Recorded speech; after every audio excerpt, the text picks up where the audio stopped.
That's you too. Yeah, it's a reminder for myself for sure. All right. So, welcome to July. I just feel like all of a sudden I'm gonna be like, "Hey, it's October." It's just I don't know, the summer is just flying by. But thanks everybody for coming out, and we got some stuff to go through with today. So let's get started. So, do want to welcome our newest batch of RVTs. We've got Brooklyn, Kirsty, Renee, Katie, Tiffany, Kim, and Zemise. Not all of them are here. They're all in different stages of onboarding, and getting through all the things. You guys should all be well aware of all the applications you guys have to fuddle through to get to the point where you're answering calls. But we do have a nice group of additions that I am going through training with. So if any of you are here and want to hop on video, no, sorry, no, voice, and want to say hi, you can, or you can type in the chat. But if you guys want to help me welcome everybody, yeah, we've got a few new people. That's amazing. Welcome. Sharon, I don't know if you wanted to comment on the last weekend here. I love this infinity task completed. Congrats everybody on another incredible, busy, chaotic holiday weekend, but you guys made it go smoothly. Over 900 calls, over 370 consults, which is amazing, and infinity tasks, according to Sarah. But lots and lots and lots of people and their pets assisted, and lots of veterinary professionals who had a lot of their stress alleviated this weekend. So thank you guys so much once again. I don't know how y'all do it, but everyone pulls together and it's amazing. Someday I'll be able to track the number of tasks, but until then, I'm just assuming based on how many Lindsay and I did on Monday and Tuesday that it was probably infinity. So thank you to the RVTs and our ACAs for powering through those because yes, it can be a little daunting. So always going to talk about the schedule. Our July schedule is live. Let's get those shifts filled. Thank you for everybody who has been grabbing shifts, extending shifts, all this good stuff. Um, we're obviously trying to do our best to get through the summer so that we can stay fully staffed and help as many animals as we can. And we couldn't do that without you guys. So thank you again for claiming as much as you can. Please continue to put your unavailability time off. I feel like a broken record, but this is super helpful to us. It helps us plan, helps us know how many people are unavailable, that kind of thing. And to just kind of do an aside to the schedule, I mean, I already introduced a bunch of RVTs, so we have hired quite a few, as you can see. And over the next few weeks, I will be working my little butt off to get everybody trained and on shifts as soon as possible. As you all know, again, if you've worked with us for any period of time and you went through training, this is all a process. So I do appreciate everybody's patience, people hopping in just to take a couple calls for a couple hours, if we're slammed, and always being supportive of the new hires. That is something that I will say till the day I retire, that I have not got one single complaint that an RVT did not feel supported as a new hire. So I think that deserves a huge congratulations. And it's not just the leads that are getting these compliments, it's the entire team. So I think that's super, super helpful in a field where we tend to maybe not have as much support when we're brand new out of the gate. So I think that's something to really touch on, and I appreciate that. That's amazing. Thank you for that insight, Sarah, because I think it is. I think we've all been in brick and mortar practices where that certainly wasn't the case, and where where we've all been the new person or the maybe just out of school person who felt like they had a little bit of a cold reception or they couldn't ask questions, etc. So that's amazing, you guys. Thank you so much.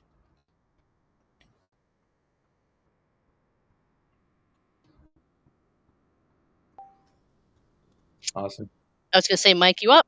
Good. Yeah, I could take that. Also, I want to say thank you to Sarah for doing the training. I think you've all been through training with Sarah, so we all know she works very hard. So, thank you. It's a big task to bring on 7 new individuals. So, also hello to the 7 newbies on the team. It's great to have you. Always exciting to see the team grow.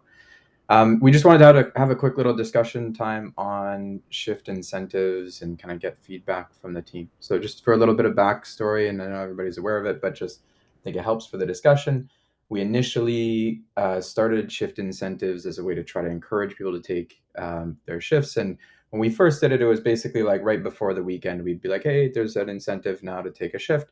And so what that turned out to become was a lot of people potentially waiting until the last minute. We did hear that there were some rumblings of people kind of holding off until the last minute as well, just to try to get the incentive.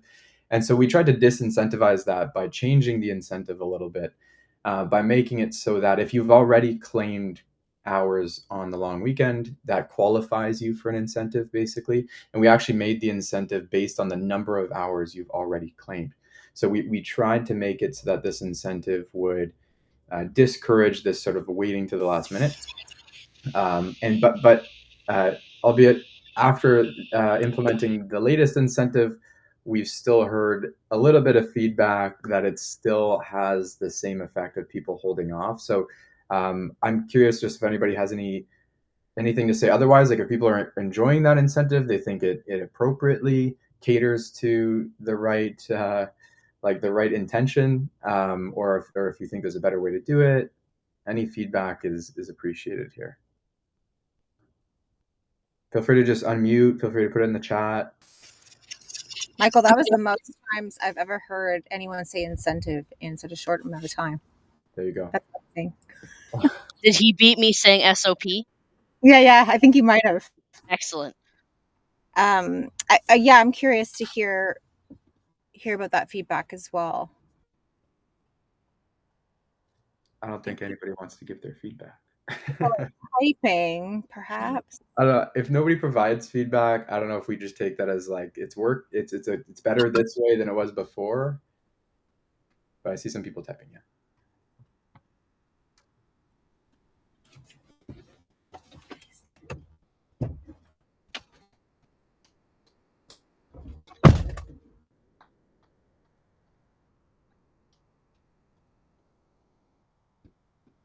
Thank you, Sam. Tons of help. It's good. Yeah, it's good to know that that was a good idea. The intention, right, is that if you hold off to the last minute, then you might not be able to claim shifts that weekend. In which case, you won't get any incentive because it's only based on the number of hours that you've already claimed. Okay, good. So we are getting a little bit of better than the old way. If you guys like agree with that, just thumbs up it maybe. It's helpful. We just want to understand from the team, right? Is it working or not? Otherwise, we don't know. We don't know if we should make changes. This way felt more fair, I thought, but yeah. We'll let the feedback come in. We can probably go to the next slide as people think about that. It seems like there's a lot of thinking to do on this one. Amy, are you here? I don't have my the audience up anymore. I don't know if she's here or not. I am. Okay, all you. This is me. Okay. This is you. Good luck. Hi, everyone. To read this Just slide. wanted to give no, thankfully I did read them last time, Mike. Okay, Yeah, I just wanted to give everyone a quick reminder on consult priority. The best time to choose a priority is when you're first booking the consultation. So being aware of what's going on your shift, how many veterinarians are working, when your next veterinarian is starting is also very important to know. Everyone has access to that information through Sling, especially if it's 11:30 and you have an exotics case coming in, but there's an exotics DVM starting at noon. That's important to know that information. The reason that it's important to choose your notification when you're booking is because the notification that you choose decides who gets in the DVM team, who gets an alert that a case is available. And so, if you choose something as a low priority for shift vet only, just to 10 minutes later change it to a regular or a mid priority, the network will not be alerted of that consultation as they would if it was booked as a mid priority initially. And so just being careful when you're choosing the priority will factor into how quickly the veterinarians will become alerted. We've gotten some feedback from the veterinarians that they aren't necessarily watching Slack, which I think that you guys have have noticed there's not a great response to Slack messages, but they will respond if they're seeing multiple cases coming up in their notifications, and some will respond from some personal interaction as well. And so, just making sure that you choose that priority is really important. Anybody have anything else to add or any questions?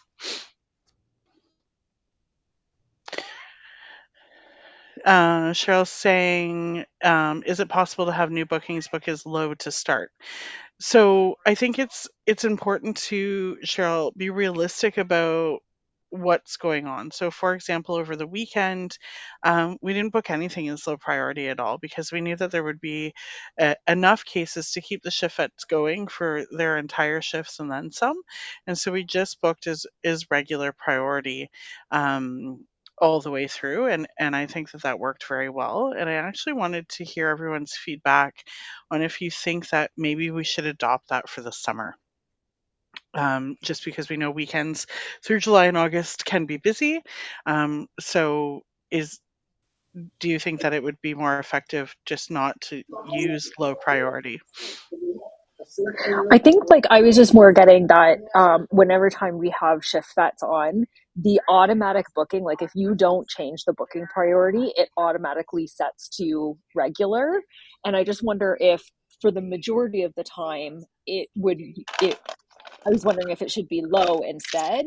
And then we can go in and manually change it, because when it's being booked as regular, and it's missed getting changed in the booking, then now with our priority set for our shift vets, those regulars are being grabbed over the low priority. It was supposed to be booked as a low. Do you mean So I this find that happens quite a bit. the self bookings? Is that what you mean, Cheryl? No, like when we're booking a consult, like as soon as we like right under confirming the payment option, and getting that pre-authorization, we have a drop-down menu to change the priority, and it's automatically set to book at regular unless you change it. So if you don't change it, it gets booked as regular. And if you have, 5 or 6 low priorities, the shift vets know to grab the regulars over the low. So now that low priority or that regular priority is getting taken over the low, but it probably should have been a low priority. Right. Mike, is that possible? That's a Mike and Jared question. Yeah. So that's what I was meaning. That's what I was meaning about that. But I think otherwise, like on weekends when things are busy, we're obviously not using those low, like, I don't know, is the regular priority is still only with the shift vets though, isn't it? But it's quite easy to change back and forth. Sorry, I was totally reading all the messages in our chat, and I have people messaging me directly. Can you rephrase the question? Yeah. So, Mike, what Cheryl's asking is, when booking an appointment, can we change the default from regular to low? When it pops up in the drop-down menu, it defaults to regular. Can we have it default to low priority? Yeah. I think we were trying to default to what would be most common. So does the whole team feel like low priority is the most common option that we would select? Is that? Yeah, like I think that should be our base, and then anything over and above that. Because what I was saying is, if you have like maybe 4 or 5 low priorities booked for your shift vets, and you forget to change that and you book it as a regular, now our shift vets know to take regular over low, so that one just bumped, but it probably should have been booked as a low priority. It just got forgot. It was just missed in changing the default setting. Yeah, really easy change. In fact, I actually just made the change. And so I think we're actually going to push an update tonight. And so as of tomorrow, you should see that it defaults to low. No problem. Okay, cool. Thank you. And thank you for the word default. I couldn't get that. Can we also change, so since the network DVMs are not paying attention to Slack as much, when our vets have fallen behind, and there's a lot of cases, we changed the low and regular to mid for the network to grab, and then we'll put out a message in Slack, but they're not getting notified of those. So if they're not paying attention to their Slack, then they don't know there's that we're not getting a lot of feedback or they're not grabbing a lot of cases. Is there a way to make it that when we change it from the regular or low to medium for them to get notified as if a new consultation has been booked? Yeah, we're working on that, Sabina. Okay. We'll have that change. Okay. Or can we at least ask them in the meantime to pay more attention to Slack? Is that possible if they will do that? I don't I know. think we can always ask. It's just whether we can't actually influence behavior, right? Yeah. So Yeah, that's what I was thinking. If we can change it so it notifies them, then it might be yeah, better. we'll handle that for sure. Okay. We also just implemented a change to another excuse me, to another notification that goes to the vets, so that they're notified. It's like every 20 minutes. If there's more than 5 cases in queue, they'll be notified with a text and an email. But that's only if they have their notifications on. So, but just to say that if you put it in low and then switched it to mid, and that notification comes out because there's more than 5 in the queue, then they will be notified through that. It'll tell them like, hey, there's 10 notification or 10 consultations in queue or something, Okay. right? So yeah, I just want to mention that as well. But Okay. Thank you. And just on the back of what Mike's saying there, we do have in front of us sort of like a few pieces of work that are part of a larger sort of puzzle piece where we look at notifications and just consider how effective they are and how we might be able to deliver them a bit more effectively based on sort of each person's appetite to receive notifications and that kind of thing. So.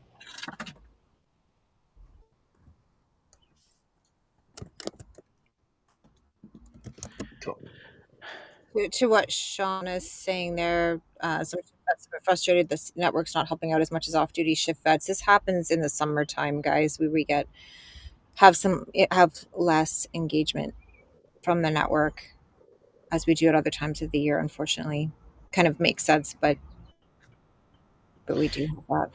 I do want to quantify what good network engagement is as well. And so we can't necessarily anticipate that every network veterinarian is going to sit down and see 6 cases when there's 15 in queue. But if a network vet jumps in and grabs 1 or 2 cases, to me, that's great engagement. And so if we have 5 to 7 veterinarians who jump in and grab a case, that's awesome. And I know that it can be frustrating because often we'd love for them to sit and see 3 or 4 or 5 cases. But even, when I'm communicating with the network, I'm saying if you can even just pick up 1 case, that's always helpful, right? So I think trying to be positive when they do jump in is important. We're not necessarily going to see the veterinarians engage for 4, 5, 6 hours on a Saturday through the summer months. And that's important. Lisa, I do agree that they like to see low priority cases as well. And so sometimes having that mid priority can be a deterrent or a high priority only available. And so that's the reason that we're chatting about making some changes on the back end with Mike. And then just coming back, I had asked for some feedback, and you can type this in just for consideration. If you think that low priority for the summer on the weekends uh, should that everything should go out to the network um, based on the busier weekends. Did it work over this past weekend?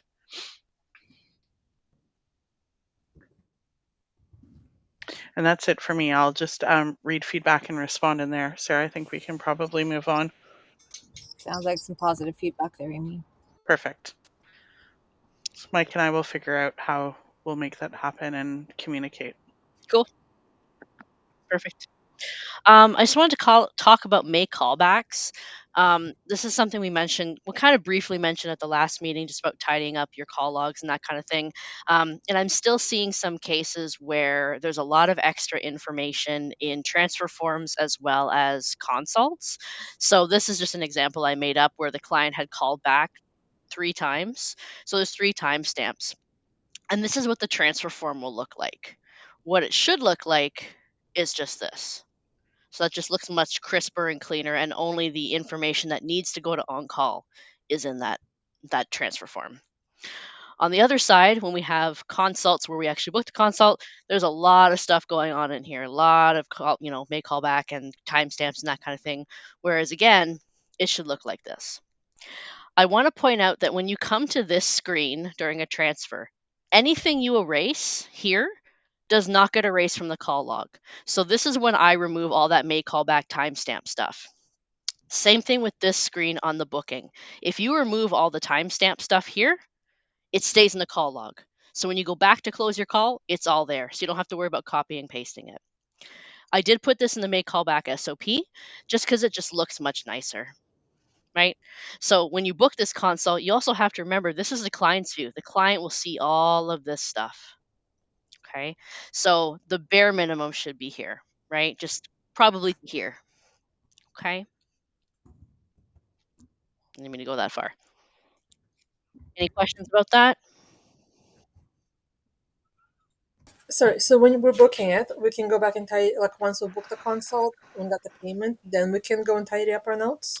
No, you'd want to do it at this point right here when you're booking the appointment. Okay. Right here. So Sometimes you they would just, really want to book the appointment down, so I don't really have time to go through that. Is that I would prefer if you could, you can take a couple seconds just to remove all you'd have to remove is all of this. Just one highlight and delete. So it looks like this. Because remember, all of this doesn't need to be seen by the client, but it needs to be in your call log. And yes, Lisa, I tested it a few times. That's where you can take it out of.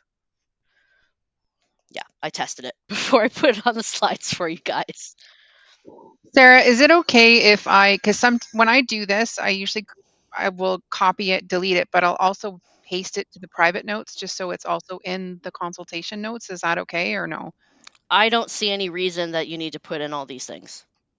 Okay. Personally, I don't think the DVM needs to know that the client called 3 times to arrange money and then was able to do it. I mean, I could be wrong. Sharon, you can feel free to chime in if you think all that needs to be in there, but saying that the client was upset about doing a recheck, I mean, you could put that in the private notes, but I don't think you need to put all of this in here if you just write something like quoted recheck fee as per shift DVM. Okay. so? We're okay to erase somebody else's notes then? I just want to confirm that. So you're not erasing the notes, you're erasing the notes in the consult, the reason for consult. The notes are still going to be in the call log. I just want to clarify that phrase that Sarah just said. So you like physically, it feels like you're erasing the notes, but Mhm. the notes are still in the call. What Sarah has on her screen here under intake questions, Mhm. this is just for the booking of the consultation. So any changes you make to this, the answer to this question, what is the main concern / reason for booking this consultation? Anything you change in there will not impact the call notes in any way. Okay. Yeah. Thank you. It's just looking a little messy, that's all. So Yeah, it's a really good point. yeah, because this is what the client sees, right? And really the client only needed to see like to here and then the quote of the reeval fee. Yeah, if it's easier, like we can actually make it so the call notes don't default into there. That's true. But I feel like that would actually not make it easier because I find like it's easier to erase things than it is to type it all out again. Right? So I think we just have to get in the habit of deleting the things that are unnecessary. Unless we're going to go back to copy and pasting in the dark ages. And I don't really want to do that if I can avoid it. But Lori, to answer your question, it is, but it's still in the call log, right? Like the call log isn't lost. That all is part of the full medical record. It's all shared with the hospital. If there's something that you feel is really important, then like everyone's saying, you can put it in the private notes. Basically, when you say like it feels important, it's like the question is, should the vet who sees this case be aware of that information? If the answer to that question is yes, then I would remove it from here. And if the client doesn't need to see it, remove it from here and put it in the private notes. Quick question while we're somewhat on the subject. When we're doing a direct transfer, that box that we have to say copy and paste notes into there, is it possible to have the notes go directly into there without having to copy and paste? The intake question? it's on a feature request, Sabina. I've added it. Oh, thank you. Okay, cool. Awesome. Yeah, there's lots of things in the background, guys, if you are aware, that come from the suggestion box, as well as things that I've picked up through training. So you're going to see a lot of cool updates coming up. Jared and Mike and the rest of the team in the background is working pretty hard. So you guys will see some cool stuff. Yay. Thank you. Another thing I do just want to remind everybody is for e-transfers. This has come up lately. I guess we've had some people doing e-transfers. Kind of comes in waves, it seems to me. But for everybody, RBTs and ACAs, if you are doing a prescription task and as soon as you open up, you see this, please call the client first to get the e-transfer for the prescription fee. The reason for that is we obviously want to make sure we get the fee before we arrange the prescription because the likelihood of getting it after is a little lower. I will follow up with them, but I don't always get it.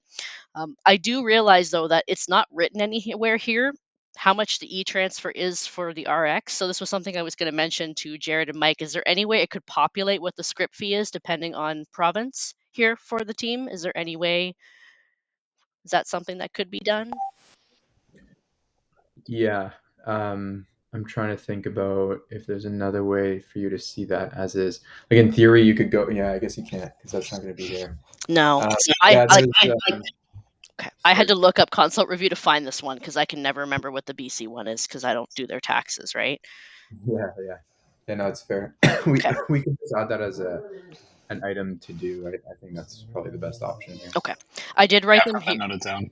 Perfect. I did write them here, guys, and I'm not 100% sure if they're in the e-transfer SOP, but I will make sure they both are. I know the Ontario one is for sure because I had made it before we were in BC, so I apologize if it's not there.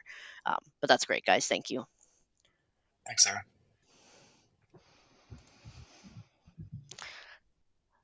Another thing I want to talk about is maintaining air call status. So I know was it last meeting we introduced this? I think it was. I think so. Yeah.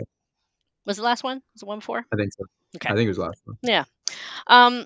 So super important when we're trying to, juggle calls and juggle tasks and juggle transfers and this kind of stuff, just maintaining our status as efficiently as possible. You should only be available in air call if you're available to take a call. One thing that I want to remind everybody is you should not be clicking that red button to decline the call. Unfortunately, what that does is that declines the call for you forever. Now, I haven't had a chance to reach out to our air call rep. I've just been a little bit busy for a couple weeks, but I'm going to find out if there's a way to circumvent that. But what essentially happens is that call will go back into queue. And if by some chance you're the only person available for 20 minutes, that person will never be able to be answered. It won't ring back to you, is what I'm trying to say. Sorry. It will ring to everybody else, but it will stop ringing to you and never ring to you again. So that's why it's so important to maintain your status. So if you're available, if you're ready to answer a call, be available. If you're not, please use the unavailable statuses. Okay, and I put them on here again. So if you can use those while you're doing, your tasks or your break, or doing a transfer or a large animal transfer. Just so that we can make sure that people aren't getting stuck in a perpetual queue. That's our big concern. And I know that some of you actually didn't know that that's what the red button does. So now you do know. So if we can avoid using that, it is best if nobody declines calls.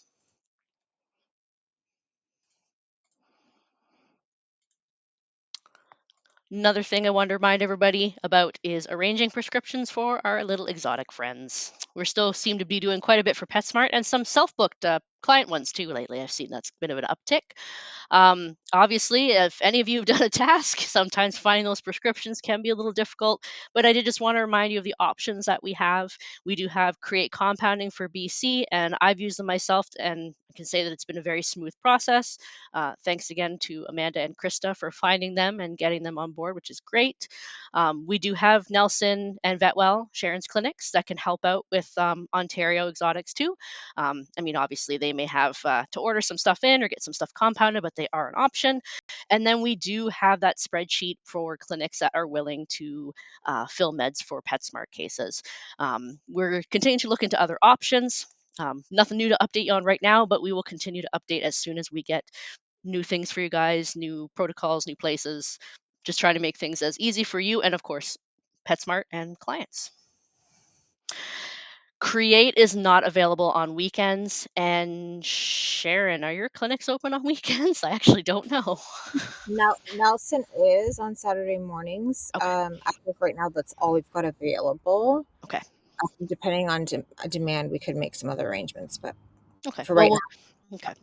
We'll see. Maybe we can kind of track that. see if we can track that somehow, like how many scripts we're seeing on weekends, and then kind of go from there. But a good question, Morgan. Definitely Create is not because they use FedEx or Purelator. I can't remember. So they only ship during the week, unfortunately. But we're looking at other options. We'll keep you guys posted. Mike, did you want to chat about PetSmart, our friends at PetSmart, since I kind of segued into that? Yeah, sounds good. Did we have a slide about King Animal Hospital too? I just wanted to. I'll mention it now if we don't. I don't think we do. No, because I didn't really get any major information about them, so I didn't really add anything. Okay, no worries.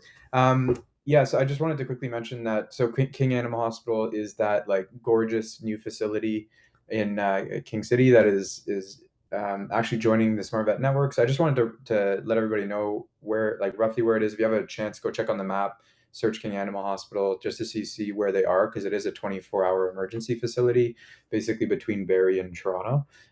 It is beautiful. So just wanted that to be on everyone's radar. If you have a transfer that you're looking to send somewhere and you're having a hard time finding places, let's start to check in with King Animal Hospital. Put it into your like typical rotation, just because from our conversations with them, it sounds like they have lots of ability to see cases. So, which is obviously a very positive thing for us. Are they willing to fill meds for us? It's a good question. Maybe something that we check in with Amanda. If you can just take note of that, we'll check in with Jason and the team there just to confirm. Cool. I'll get to the reason I'm actually talking, and that's the PetSmart stuff. So we've had a few issues with PetSmart employees being able to log in to their applications. I'm sure you've all kind of come across this. We are actively trying to find a fix for it. Unfortunately, it has to do with we have this like whole complicated system that they have to use to log in, and sometimes it seems to be failing, but we have no reason, or we don't know why yet. So we're actually just going to be transitioning to a whole new login system, which we're just kind of hoping is going to resolve the issues. But in the meantime, just as we try to kind of figure out and diagnose what the issue is, if you can just ask them for well, first of all, if you can just log it in Sarah's PetSmart technical issues spreadsheet, she referenced on the slide there where she's posted it. And then if you can ask for the staff member's first and last name who is having the issue, just so that we can check with PetSmart, because we need specific examples to be able to diagnose the issue in the platform. There's a little talk track that Sarah's provided there that can be helpful. Also, yeah, really important to make sure that we mention that we also already do offer a discount to PetSmart stores. So we don't typically need to apply discounts after the consultation is complete, because those have already been applied. Okay. This one's me as well. We've covered VLS before, so I don't want to be like too repetitive if we don't have to be. I don't know, Sarah, do you mind clarifying? Was there like any particular question or concern or confusion around it, or? I think sometimes lately, and maybe Krista might be the one that told me, there's just been some questions like, oh, is this vet working? Oh, they're working VLS. Oh, well, what's VLS again? Can they help out with this? So maybe just the delineation between VVS and VLS, maybe? Yeah, it probably doesn't help that we have them one letter off in our I know.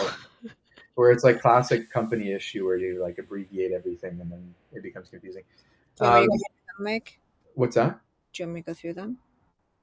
Go for it. Yeah, so for us, virtual vet support is the service that we launched in 2021, and the service that you guys are on the lines we're working on every day. A virtual locum service is where we have a virtual locum who's one of our DVMs joining a physical brick and mortar hospital. So their staff is working with their client in the exam room with an RVT present and reception, etc. And our veterinarian remotes in and does the veterinary work or whatever the DVM work remotely, and their technicians can perform diagnostics, treatments, whatever's required. So we do that. I think we're still 40 hours a week for a couple clinics, right? We have multiple clinics that use us on a regular basis because they're short staffed with veterinarians. That's correct. There's, I believe, we're up to 6 or 7 now. Yeah.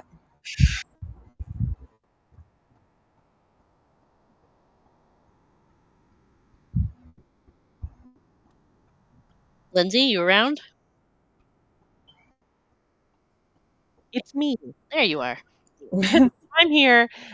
Okay, so we actually had less votes this month than usual. I think it's just been we've all been so busy that people haven't really had time to send me in votes. So hopefully we can make July a big month for votes because I know that clinics are really appreciating getting the gift baskets that we send them. So a couple of good mentions here. I can never say this clinic's name. We all know which one it is. It starts with a V. It's in Sunridge. They actually stayed late to fill a prescription, even after they closed for an owner, which is great. Um, Springer in general, just taking non-clients all the time for us and filling scripts with no issues. There was an honorary mention for Highview here, who went above and beyond on call one night and just kept taking critical patients, which is amazing.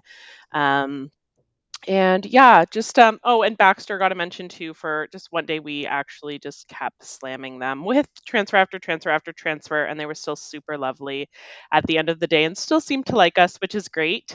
But the winner is actually Evilson Veterinary Service there in Sault Ste. Marie. They have taken a couple of non clients for us, as well as a respiratory distress that was in desperate need of euthanasia. And they were extremely pleasant and were just like, send them on their way. So they have been great, and I'm so glad that they're part of our team. So we will be sending them a little gift basket in the next couple days. Yes, Thanks, Lisa, Lindsay. your nomination for Parkside was actually for July because you sent it to me in July. So that is for next month. Thank you, Lindsay.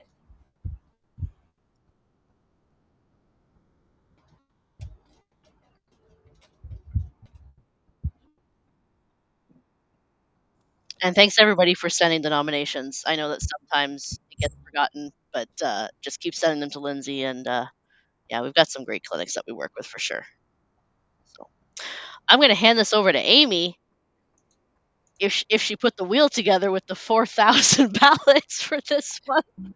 I did. I had a little panic. I'm not gonna lie. Right in the process of getting this together this afternoon, guys, and That was thanks to Lindsay's ballot palooza, which was definitely a winner. So yeah. it was. It was. Can you guys see my screen? I'm having a little bit of trouble sharing tonight. Yeah, we can see it. Okay, perfect. Okay, there were a whopping 100 ballots handed out during Ballot Palooza in June. Thank you, everyone, for all of your help. I was busy counting this afternoon, making sure that everybody got the appropriate number of ballots on the wheel. So I'm I going think we to. lost Amy. Yeah, your Did screen stop sharing. it just left? Let me try again.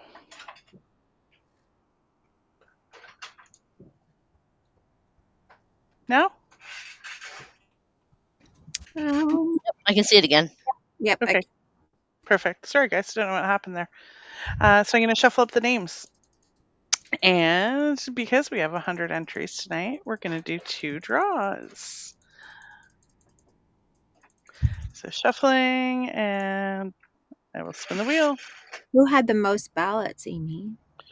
Ooh, Sarah, Lindsay, can you comment on that? Was that Mika maybe with 12 or 14? That was Mika with 14. Wow, Mika. Damn, Stephanie. Congratulations, Stephanie. V, you also had quite a few ballots, if I remember correctly. Good job, Steph. Stephanie's been with us for 2 weeks. Oh my gosh. Amazing. And we'll shuffle up again and spin for a second time.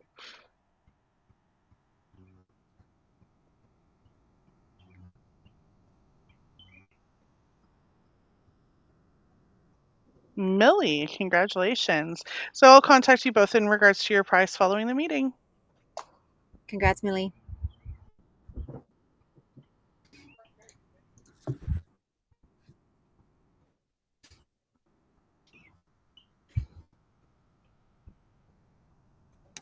Guys, that was a fast one. I just don't have anything else to complain about. Questions, comments, anyone? We were just quickly, we were chatting up above Taylor's comment, back to the incentive discussion about and maybe this is something we didn't think about. We typically incentivize people who think ahead to take shifts. Her comment was, well, what if somebody works a 14-hour merge shift right in the middle of the weekend? They're not sure if they can even help out, and then they decide to jump in and help out last minute. They're not receiving an incentive because they hadn't previously made the decision to grab that shift. Totally hear where you're coming from there. I think for us, what we're trying to prevent is kind of the holding out, waiting for incentives because we need to, obviously, we've got to get the schedule filled, and we want to reward those people who are planning to help out. But that does make sense, Taylor. I think we need to think through that one, though, because we could create more of a monster for ourselves and also for those who are planning ahead to take shifts if we go back to the original way that we did it. So we would have to give that one some further thought. But I don't want to ignore your comment. I think it's well taken, because we certainly appreciate those who are working busy clinic shifts or have other family obligations, et cetera, yet still jump in to help last minute when they weren't sure they'd be able to. So can I just understand the feedback correctly? So it's that yeah, like you may the concern is that you may just not be able to take extra, and so like you feel that working those hours are less valuable. I guess I just No. It's that they can't. Some people can't plan it ahead of time.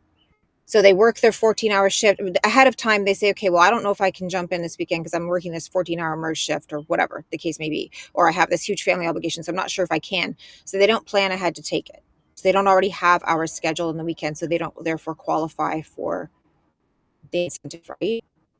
yeah, I guess we're trying to incentivize. I'm trying to get devil's advocate the other side, because we are trying to incentivize exactly that, the ability to plan so ahead. Right, but the comment here is, if someone then sees that we're in distress and need help, and even though they've got other obligations and they're exhausted or whatever, decides to jump in last minute, they're feeling like they're not being valued as highly as those people who receive the incentive. So completely understand what we're trying to do, but also saying, well, are we disincentivizing those people jumping in kind of at the last second when just to help out when we're struggling? Yeah, I'd say we kind of are, I guess, in a way.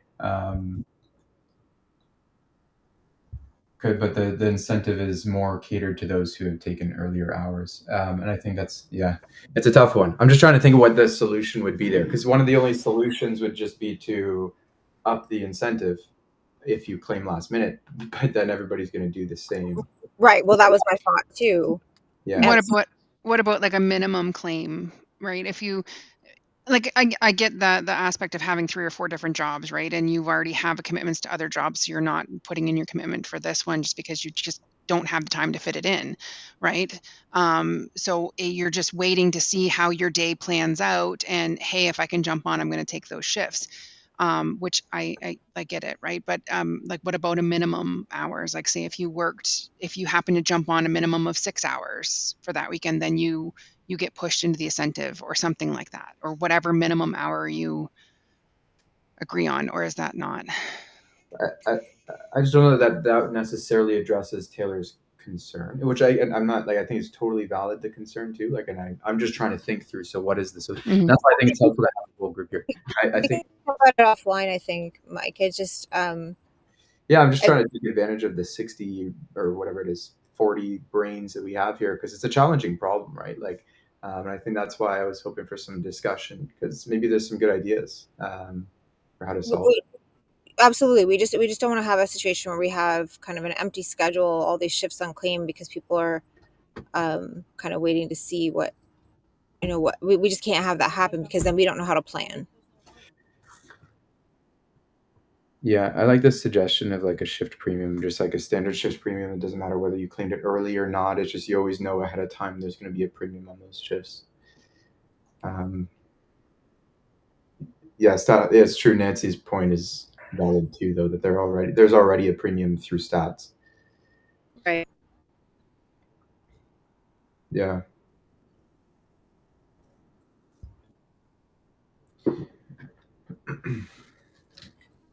Yeah, but not for the weekend. It's just the stat day. That's true. It's just a stat day, yeah. So maybe it's just we do that in advance as we add the premium. Yep. In advance. I mean, I'd like to hear, like, Taylor, you made a great point. Does this help it? I don't know. Like, is it knowing that there's that premium ahead of time? I still want to. And is it disincentivizing you still if we were to combine a shift premium and this incentive to claim shifts early, is that okay, or is that still not a good solution? Because we still want to encourage people to claim early because it really alleviates a lot of the stress on us as a team. It alleviates the stress on your peers who are working that shift to know, oh, I have support that day. It alleviates stress on Sarah and Lindsay as well, who are doing the calendar.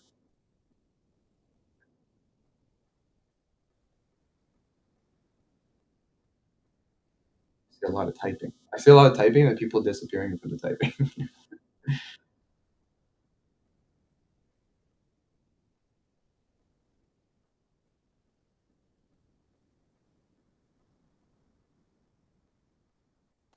If you guys are trying to type a message and you don't want it to come across wrong in typing it in a written text, I get that, and I encourage you to come on mic.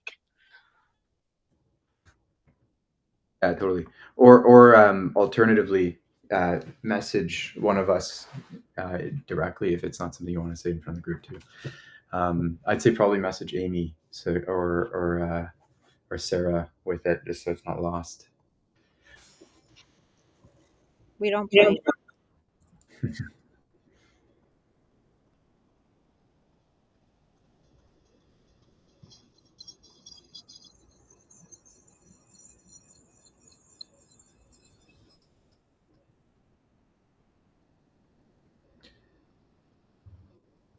Yeah, that's a good point, Lisa. So I think that's a really good idea that's come out of the discussion is let's just set a standard premium like we've done for overnights so that always if it's a long weekend. We'll have to excuse me, we'll have to discuss the parameters, right? Like, is it the whole weekend? Is it, what days of the long weekend? What is the amount? All of that. So it's something we can communicate. But can we take a note on that to discuss in our next management meeting? If someone can just take note, that'd be great. Thank you, Sarah.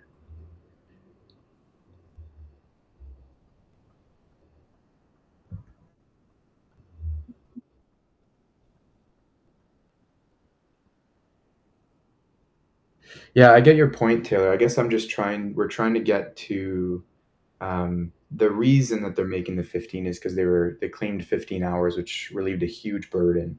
And I just want to also add that it's not common that it would be a $15 extra incentive. I think it had happened, but like that person took 15 hours out of their long weekend to support. Yeah, I want to emphasize there too that it's not an attack on you. When it says it's not super kind to me, it's certainly no attack or devaluing you. It's that the other person was rewarded, which for something specific. So yeah, I understand how this can all play out, but I just want to. Everyone's intent is positive here, and I hope everyone can see that we're trying to find a solution that works for everybody. That's what I'm trying to say.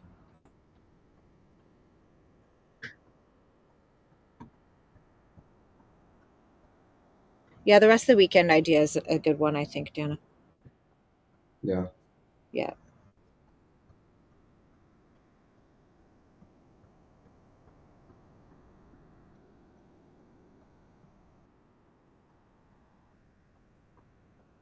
Holy.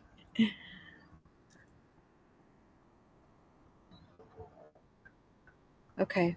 This is good feedback. Yeah.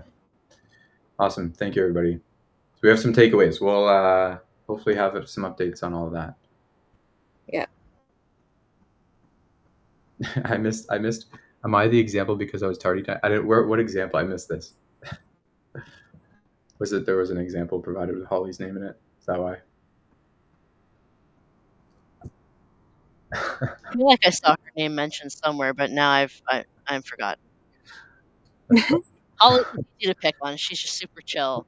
And Taylor, you didn't start a whole thing. Like that was the whole point of that slide. Right? That's why we had a dedicated section. It was like, we heard that there were still some people feeling left out of the incentive. So Yeah. we wanted to make sure we addressed it. We want the feedback 100%, Taylor. Yeah. Cool. Awesome. And look, I think we came out with some really good things to take away. So thank you for bringing Why am that. I tagged there, Lori? I was wondering the same thing. Oh, wait, I think she's still typing.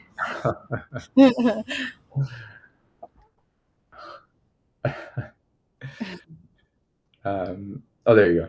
Oh, okay. Yes. But I think, yes, we can meet on that for sure. Bianca might have some connections that could help there too, by the way. Lori, yeah. Yep. Cool. Awesome. We can probably wrap up there. If anybody wants to keep adding comments, feel free to. Definitely not Holly's fault, no matter what we were talking about. But that should be how we ask ERs to take direct transfers.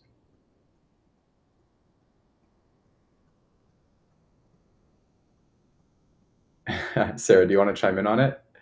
Sounds like you know what's meant.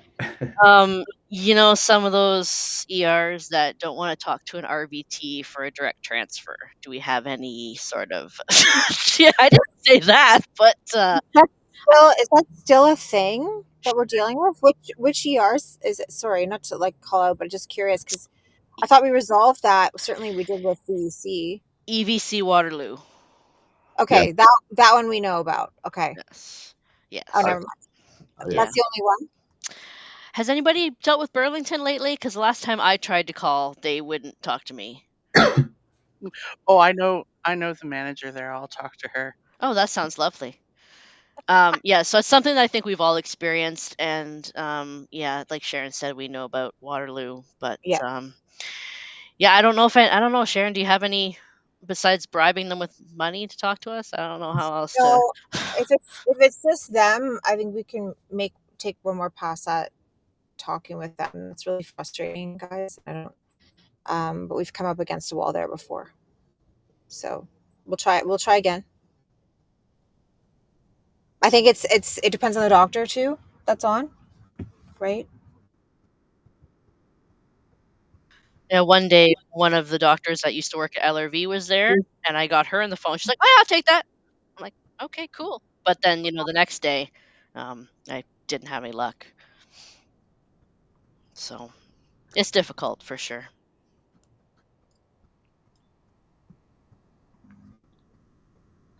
Yeah, Sam makes a really good point, which is like the owner could just drive to the front door. Yeah, this is a good point from Sabina too. Has that changed? So the only challenge with that is what we don't want to have. Excuse me, guys.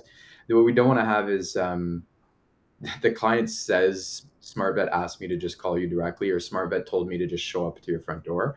So we just need to make it very clear that the suggestion didn't come from us. And I'm totally fine with us literally saying, I never told you to do this, no matter what they ask you. But, I just don't know that we should be saying to just show up. I think we shouldn't, because there are times they've just got one doctor and they're in an emergency or something, and they're going to turn you away. And that would be bad. So thanks for mentioning that, Sabina. Like telling them to call on their own, I think works really well. I think we should just emphasize that it's not coming from us as a way to circumvent the issue, right? But at the end of the day, we want them to get the care. So they I can think go. we should try one more time. Sorry to interrupt, Mike. I think we should try one more time to speak with them, perhaps. Yeah. Let's nominate them for Clinic of the Month and give them a basket. Yeah, you've been nominated for Clinic of the Month. We sent a really nice letter. Yeah. We could do the whole Trojan horse thing. We'll send Sarah in the basket. I mean, I am kind of close to Cambridge, and then I can say hi to Taylor. But Taylor is getting a little bit of flack, just so you guys know, Sharon and Mike, about SmartVet transfers to Waterloo. Oh, really? Yeah. Oh, because of the employment. Yes. Yeah. Right. Can we just blame it on Holly? That sounds fine. Taylor, just blame Holly. That's fine.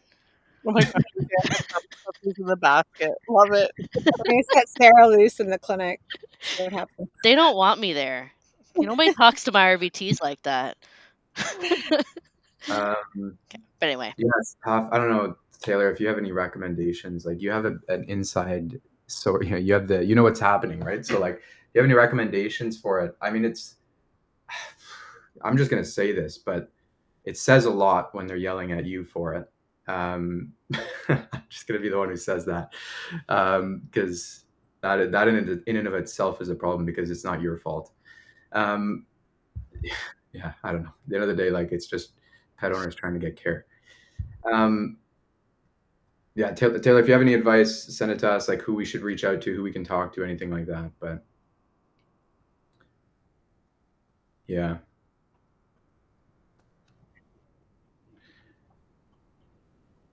We'll have to reach out to them and see.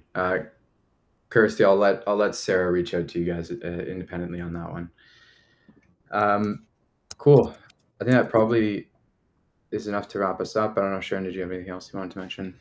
No, I think that's great. Thank you guys so much, as always. And thanks for being open and communicating with us. If there's anything else, please reach out to one of us, as we said. Good question, Sabina. I'll let Sharon answer that one.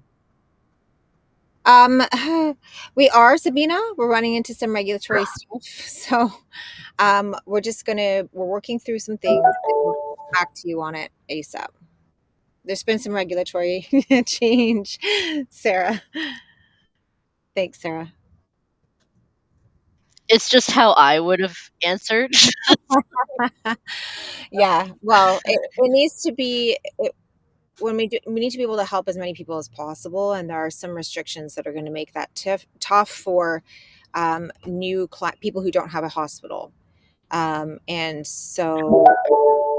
also PetSmarts for sure are going to be challenging. So without getting into the weeds too much, we're still in discussion, and we'll let you guys know as soon as we know.